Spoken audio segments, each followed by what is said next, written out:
Hello, this is Gio. Hey, look what we have here. We have a multifunctional full HD 1080p video recorder from Digitnow. This is an HDMI video capture box. And so looking inside this thing, it comes in a nice packaging right here. Open her up. How do I open it up? There we go. Box in a box in a box. Wonderful. Okay, so here we go. This looks like some documentation here. Let's see. Thank you from Digitnow. Wonderful. Little warning and a really nice substantial user manual. Probably in different languages, but yes, it's in different languages. So what is, let's see, a portion of this is probably English, so we will review that. And this right here is the actual capture device, and it includes a 5-inch OLED screen. And you can see this looks really slick. And so we'll take a look at this in a second. Let's see what else we have in the box. Oh, it comes with everything. Oh, it comes with a 64 gigabyte memory card, which will come in handy. So it comes with a AV cable. I'm really excited about this because this not only will record from HDMI cables, but also AV cables. So if you have retro video games, or let's say a VCR or a camcorder, this will record those images. So not only the full HDMI cables, but also the AV cables. Let's see what we have here. Looks like an AC little transformer here. This must be the power cable. So this is a C plug there, USB to C. And then this looks like an HDMI cable. So it comes with quite a lot. It's almost like everything you need in the box. You don't have to purchase anything else. Okay, so let's look at this a little closer. It comes in a wonderful aluminum case. It feels good and solid. I like the feel of it. So it has some controls right here. Menu, mode, preview it looks like, okay, and next. Here on top, it looks like it has a power button. It has these, it looks like these are, these are the volume, high and low. It does come with full stereo speakers here, so you got little speakers in back.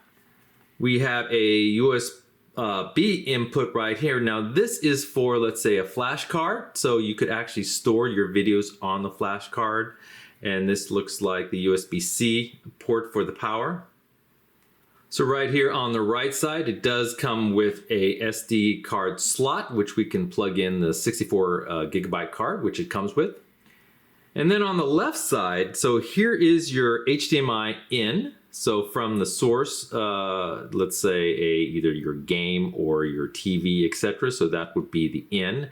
And it actually has a full 1080p pass-through. So you could, this is the HDMI out, which you can either bring to your computer or your TV. Now again, this is what excites me. It has these AV inputs. So this is the AV input in and AV input out. So you could actually send it to your old retro CRT TV if you would like. Now I'm back. It does have a little reset button here that you can, let's say, stick in a little paper clip to reset it if anything kind of goes bad. Let's say there's an error or it kind of, it gets stuck. You could always reset it and it should work after that. So Digitnow does call this an HD video capture box. This is not a classic capture card where you plug in your device into the capture card and then that gets plugged into your computer where your computer processes the signal. This actually, the processing of the signal, the video signal, happens in this box, and it makes a MOV file, a video file out of that, which you can upload into your computer and do any editing you want with that file. So all the processing of the input signal happens in this box, and so that's why they're calling it a capture box rather than a capture card. Okay, so let's go ahead and plug this thing in, power it up. Let's first put the SD card in. So we'll stick that in. just like that. And we have, let's see, the power cable goes right here. So we plug that in. And I believe oh, it's loud. So it automatically turns on when you plug it in. And so this is what the display looks like. And you can see right there, there's a little charging signal there. And let's just hit menu, see what we get there. Yeah, so you can go up and down with these arrows. So, so that would be the language selection. It's already on English, that's fine. System date. So if we go ahead and hit OK, we can go ahead and change. How do we change these things? Maybe with the volume button? Yes. So you can change the date. Let's go ahead. It's 2023 here. Okay, so we got the date and time in. We hit OK, and so that's set. Date stamp. You could either have the date stamp on your recording or not. I'm going to keep it off. Movie quality, you can see it's HDMI P60 or high, low, or the 720p. Let's just keep it at the standard high definition, so we'll keep that there. Video source, now this is how you're getting your video signal. Is it via the HDMI cable or the AV cable? So if we hit that selection, you can toggle up and down. So you do have to inform how it's receiving its signal. Let's see, auto stop recording, we'll just keep that off. USB mode, so it will just, it's charging. Default storage, so this is either your SD card or your USB source right here if you have a flash drive.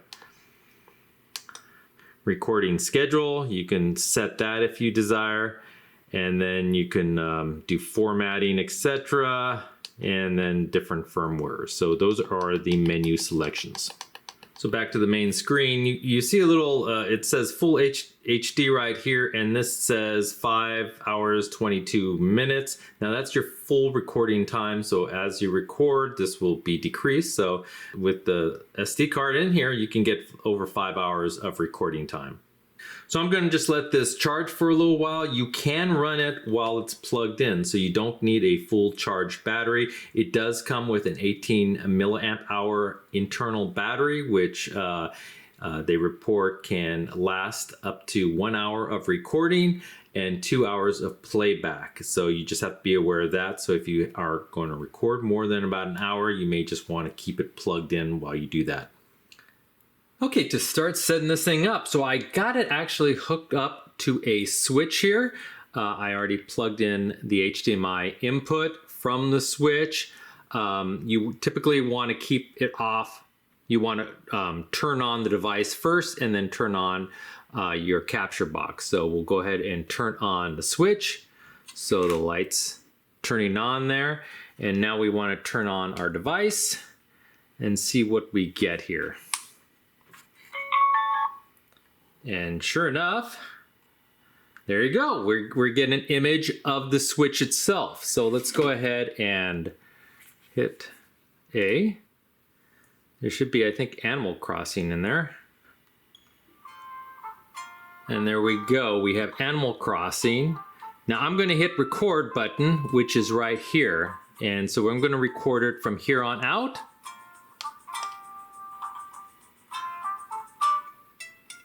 And you'll see that it's starting to record. You're starting to see something up there. And I'll show you the result in a little bit, but you can just see that it's actually displaying on the 5-inch screen just like this, and it should be recording. Okay, so for a pass-through, you do need an actual second HDMI cable, which doesn't come with the kit, but I do have a spare.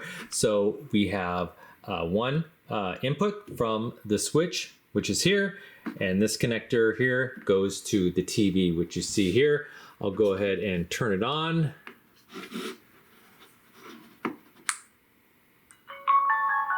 And it turns on. Make sure the TV is set to the right input.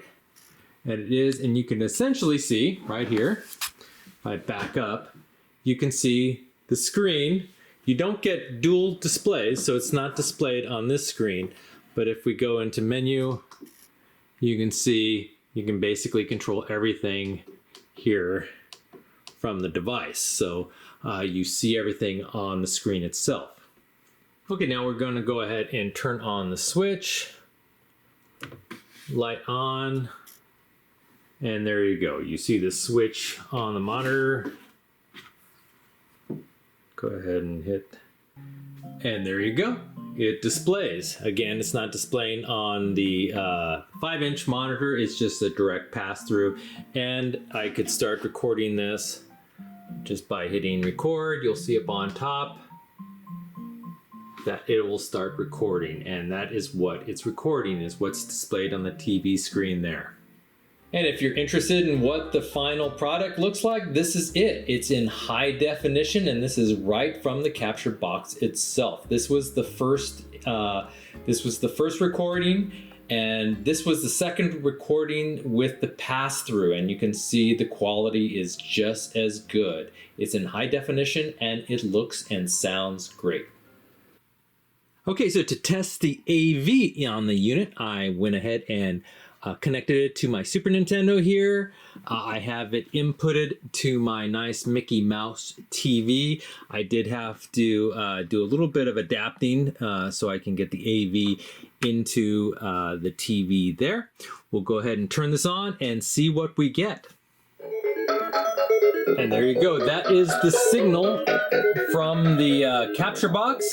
We'll go ahead and start the recording. So we'll hit this little button here, and you can see it's starting the recording right there. We'll go ahead and, let's see, hit trainer. And there you go.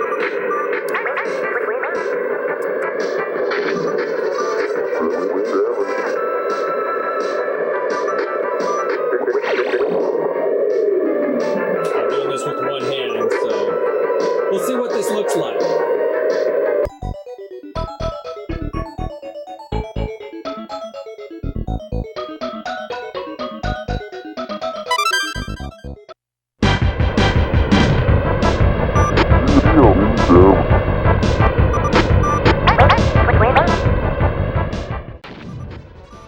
And that is not looking that bad for a retro game of the 1990s. So, well, there you have it. Well, I hope you enjoyed this video, and if you did, please hit that like button at the bottom of the screen, and even consider subscribing to my channel. I have many more videos to come. Bye-bye.